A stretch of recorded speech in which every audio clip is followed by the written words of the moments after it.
Welcome to Payne on Politics, a podcast where host Dr. Gregory Payne of Emerson College sits down with fellow experts to discuss the current state of politics, public opinion, and global affairs.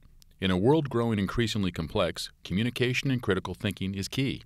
This only makes the Emerson motto, expression necessary to evolution, more true. Hello, this is Gregory Payne, Payne on Politics at Emerson College, the first communication department in the United States.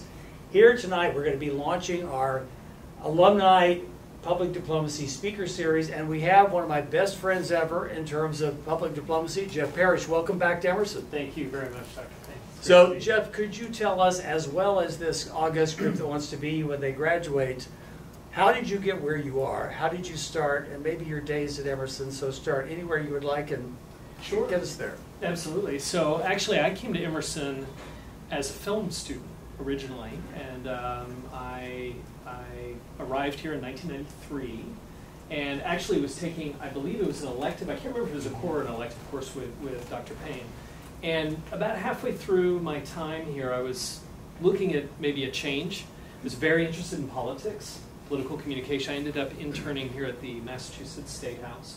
And actually talking to Dr. Payne, I realized, I was actually thinking about maybe other school options, shifting out, and Dr. Payne said, well, actually, no, we have this incredibly robust political communication program. It was called Communication, Politics, and Law at the time. And you should really look into that. And so I did, and shifted my major over, and I'm really thrilled that I did. Emerson, of course, is a great media school. The film program was excellent. It's just not really what I wanted to do long term. And I was very fortunate to find that Emerson could remain a home in this area of interest that was growing for me. I was then fortunate enough in my final year here to go with Emerson to Brussels. There was a program in Brussels at the time that was still, I think, in its nascent stage. Might have been the second year of it, I'm not sure. I think it was a global marketing program. That's right. And so I went out there and completed my senior year, if you will, in Brussels. And through a series of just random events, I needed to do an internship to graduate. And I was looking around for one and kind of stumbled into speaking with the Cultural Affairs section at the U.S. Embassy. And they said, well, you know, we're not really in a position to take on interns, but let us talk within the embassy. And I ended up actually in the trade and commercial section where I interviewed for an internship and really fell in love with it. I continued with it throughout the remainder of my degree program. And that really kind of was the starting point into a career in the Foreign Service.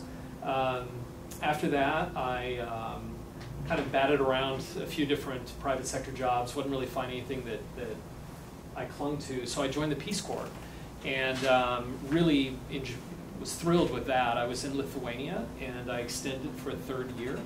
I liked it so much, and from there I went to graduate school in the United Kingdom. And I got at Cambridge University. And after finishing my master's, I ended up joining the Foreign Service, originally with the U.S. Agency for International Development. My Peace Corps days kind of had me very focused on developmental issues, and I wanted to continue that. And I spent about 6 years with USAID. I then left government for a few years. I decided to go to the private sector.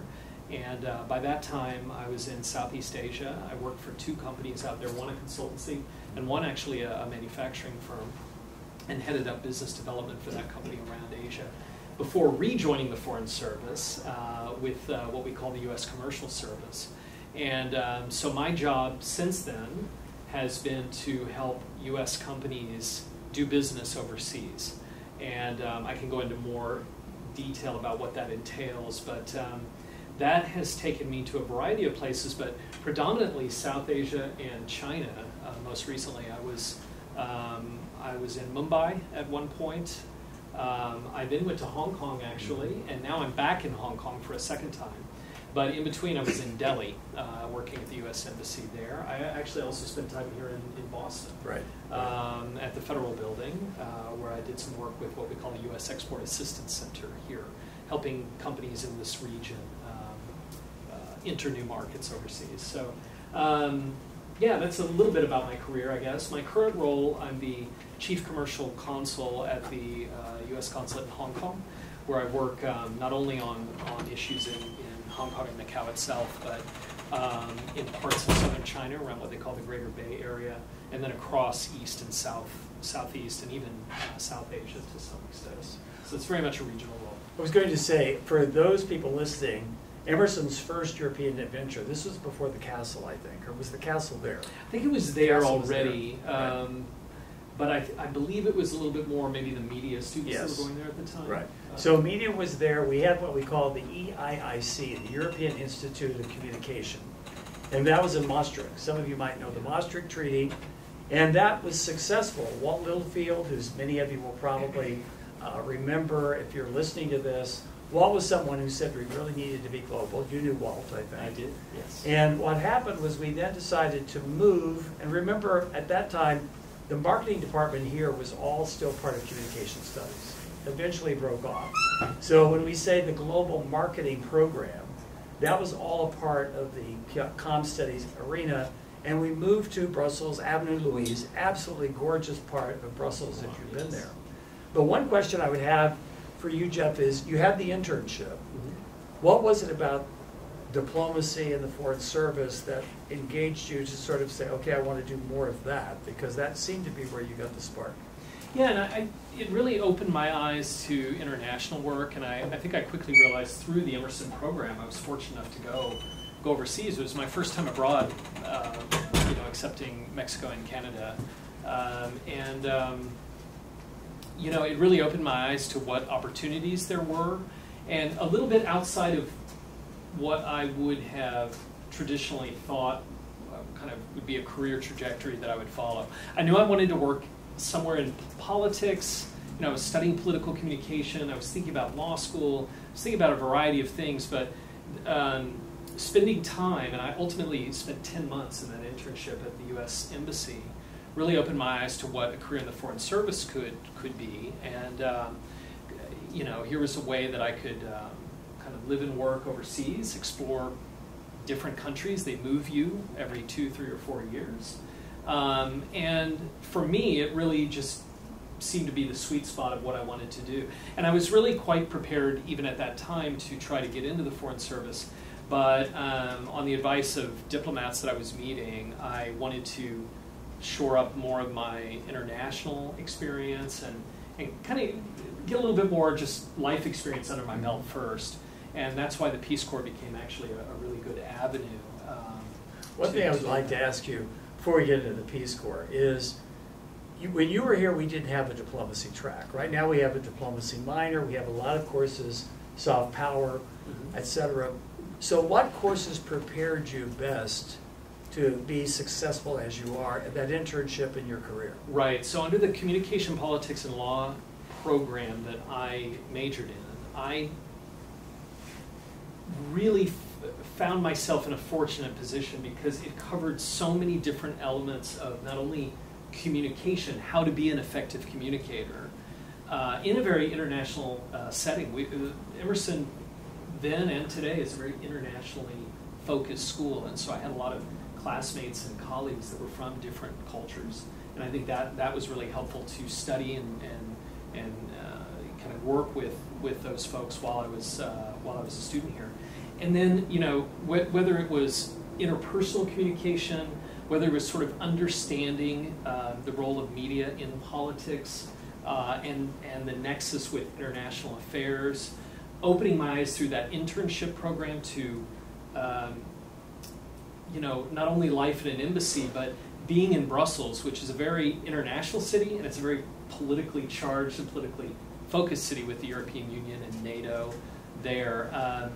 The exposure that Emerson gave me to people professionally and academically that were kind of operating in this space really is what moved me in that direction in the first place. And then I think it was securing that internship that kind of gave me a bit more of a focus and made me realize, okay, this is something I could see doing going forward. And after that, building on the foundation that I got at Emerson, it was, all right, what are the steps that I should take to get the right experience so that I can make the right choices about where I want to go in a career in foreign affairs. I didn't enter Emerson with the idea that I would go into diplomacy later. But I'm very fortunate that by studying here, it gave me the skill sets that I think are absolutely critical to a successful career in foreign affairs. And what would those be? Well, certainly interpersonal communication is part of that. Some of you are studying crisis communication. We had courses along those lines when I was here. Being prepared, I mean, that's something that diplomats do every day. Not only are you trying to create better people-to-people relationships, the soft power elements of what we do, there are hard power elements of what diplomats do, but also you are responding a lot of the time to crises, big and small.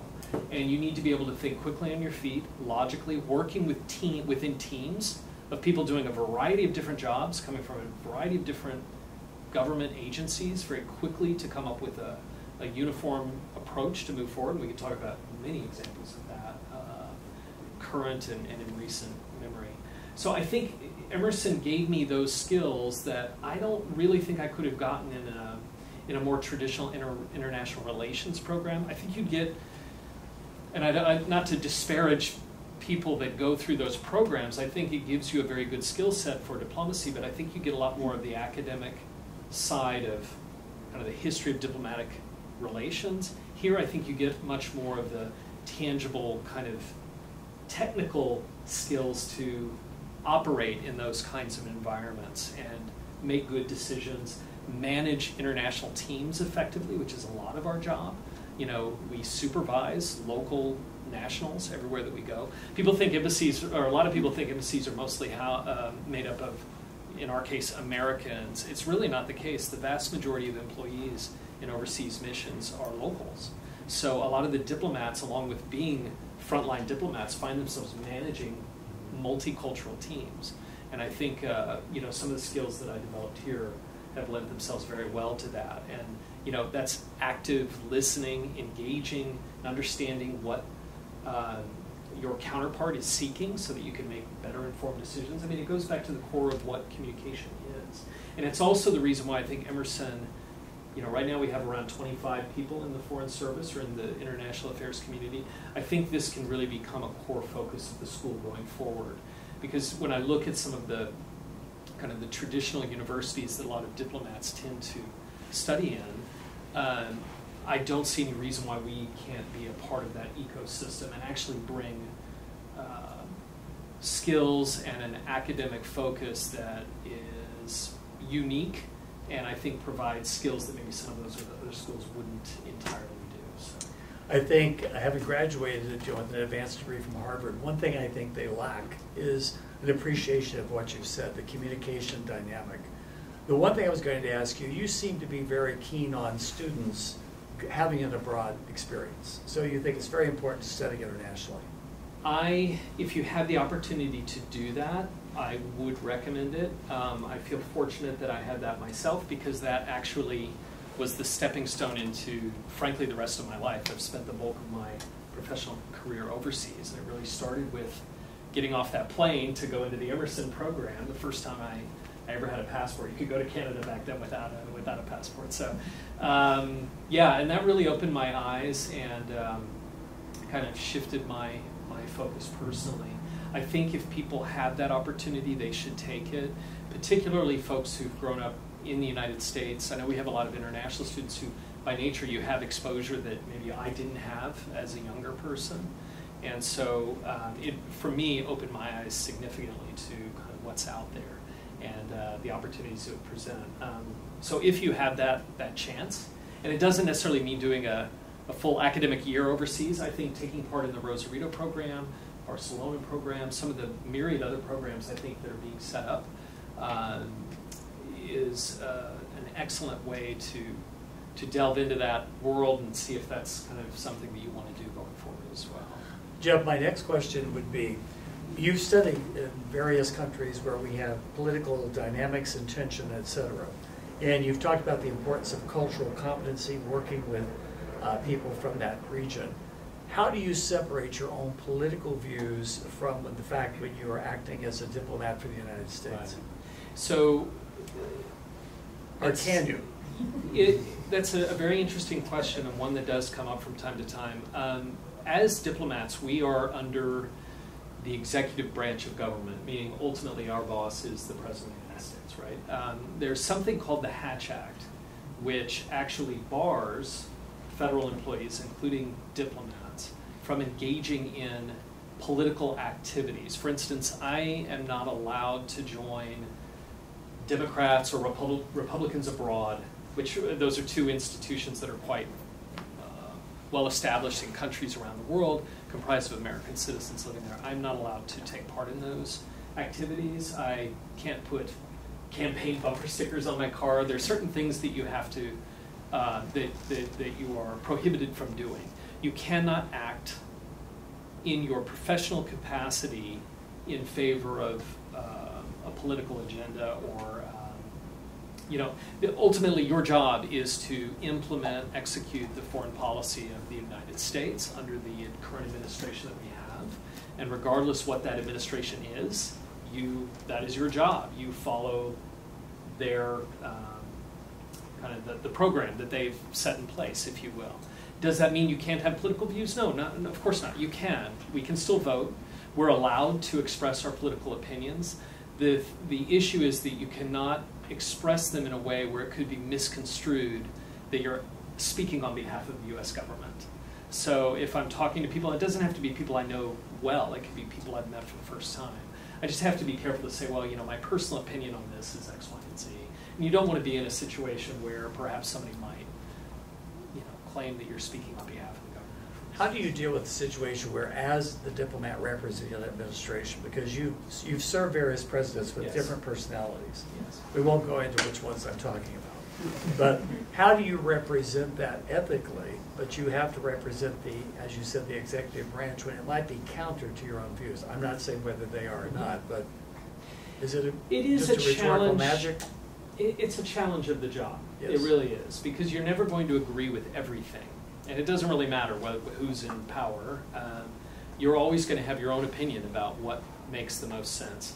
And your job as a diplomat abroad, you do have a little bit of flexibility within the constraints of what the administration's policy is to act. And it's not that you're entirely taking cues all day, every day from folks in Washington that tell you you must do X, Y, and Z. They are listening to your feedback. They're actively taking it on board. I mean, part of the role of diplomats abroad is to function as what we call reporting officers. You've probably heard about cables. I don't know if you're, actually it was during WikiLeaks that this became a little bit more common knowledge around the world, but a lot of what embassies do and consulates abroad do is they write cables. These cables are informational documents that go back to Washington to inform them of what's happening on the ground, and they can have opinions. They can be heavily opinionated, in fact, but trying to articulate to policymakers in Washington, this is what we're seeing on the ground, the people that we're talking to, this is what we're hearing, anecdotal or otherwise, and then that information can then be used to form foreign policy. So it is a two-way street, that communication. That being said, if the administration takes a very specific view on something, I mean, a recent example is the executive order on outbound investment in certain types of technologies, something I'm dealing with in my current role. I can't go against that and just say, well, forget that, I'm going to go out and do this anyway. You do have to work within the confines that are presented to you. Okay, one thing you mentioned was that you went to the Peace Corps. What was it like working for the Peace Corps in terms of what were your takeaways there? Well, I loved it. I have to say I'm a big advocate for the Peace Corps. Back then, I was in the Peace Corps from 1999 to 2002. And that was, for my generation, a very kind of natural conduit to get into international affairs. I was sent to Lithuania. There is no Peace Corps program there anymore. They're part of the EU, in fact, and NATO. But I was there during the closeout of that program and actually extended a third year so that I could help to close it out. That was really an amazing job because you do work for the government, but you are a volunteer. So it's very self-driven, I would say. To some extent, maybe this sounds bad, but I was dropped into an organization where, to some extent, you have to kind of figure out, well, what can I do here to help them? They need the help. You're here to help, but matching that up isn't always that clear. their view is, well, you're a volunteer, you know, the U.S. government put you here, do what you feel you want to get out of this. And the Peace Corps' view is, well, hey, you're out in that organization, go, you know, whatever they feel is the best use of your time, go for it. And you find yourself sort of in the middle sometimes going, all right, well, what should I do then? And that's an amazingly, that's an amazing opportunity if you have it to help shape the way that you want your Peace Corps experience to be. And depending on the kind of volunteer you are, you have a little bit more or less liberty. If you're maybe an English language tutor, you probably have a more strict curriculum within the school you're in. I was in what was called small enterprise development and NGO development. So I did work for an NGO in my case. And I basically had carte blanche to go out and figure out how to help this organization be better at what it did. And I thoroughly enjoyed it and got a lot out of it. And again, I extended the third year because I loved it so much. And I think even today, the Peace Corps remains a very effective program. We talked about soft power. It is a tool of soft power to some degree. The fact that, you know, people in these countries can encounter and work with Americans, I think has a lot of benefit for us while also lending them skills and experience that hopefully we bring to the table to help them developmentally. So yeah, I'm a big advocate for it. I would encourage anybody to consider it. And if I had the opportunity to repeat, I guess, my life and my career, I would, without hesitation, go back into the Peace Corps again. A couple more questions. One is, after that you said you went back in and you were sort of like doing stuff outside the government and doing some business development. What was it that brought you back into the Foreign Service? Right, so I was in the Foreign Service for about 6 years. I joined when I was 29 years old. I think I left when I was 36. I had done a business degree, I had an MBA, and I had never really worked in the private sector. And I'll be honest, I got to a point where I just wanted to see what that was like. I had some good opportunities that were presenting themselves where I decided, let's see if the grass is greener, and I want to go that route instead. And so I was based in Thailand, actually, for both of those companies that I joined. And it was a wonderful experience. It honed and shaped private sector skills that I use to this day because the work that I do is so commercially oriented now.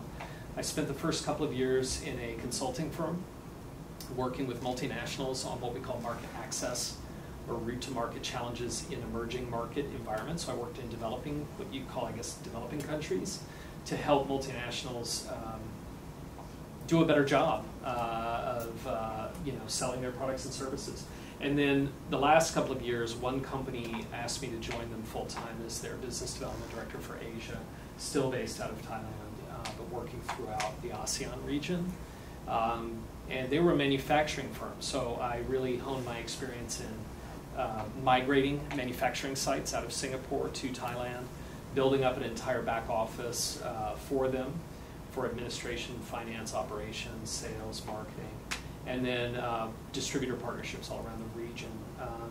So that gave me a lot of very hands-on, tangible kind of private sector experience that I really enjoyed. But at the end of the day, I missed the Foreign Service. I missed working in government. I missed doing something that was maybe a little more exciting than, you know, just selling things all day and working for one company that makes one thing or a specific range of things. And so my now wife was actually saying to me, look, you know, I know you were frustrated sometimes in the government because it can be bureaucratic and you do lose a little control of your life sometimes, but you seemed a lot happier then. And I said, yeah, you know, I'm kind of thinking the same thing. So I decided to rejoin the Foreign Service. I had to start over and reapply and re-enter, which I did, and it's been great. I'm really happy to be back, and I think I have probably more patience with things like bureaucracy that I didn't have when I was younger. So I got to spend that time getting to see whether the grass was greener, and now I'm really, really happy to be back in the Foreign Service, frankly. Well, the one thing you and I have talked about is, which is somewhat daunting to me because you've talked about that it's almost time for you to retire. And I'm thinking, if it's time for him to retire, maybe somebody else should be thinking of that, but I don't know how to think about that. Right. You said that one thing you might want to do, which we would benefit a great deal, is to come back to your alma mater, We have a new president. I think Emerson has never been better in my 38 years. I think Jay is an incredible, energetic individual who sees Emerson not like anybody else. What does he use? The word unicorn. We are a unique unicorn. So why would you want to come back and work at the unicorn when you could work across the river, you could work at Fletcher? What is the allure to Emerson? I think it's the great thing about Emerson, again, foundationally, even from its inception, it's teaching skills that I think are critical in the world of foreign affairs and diplomacy.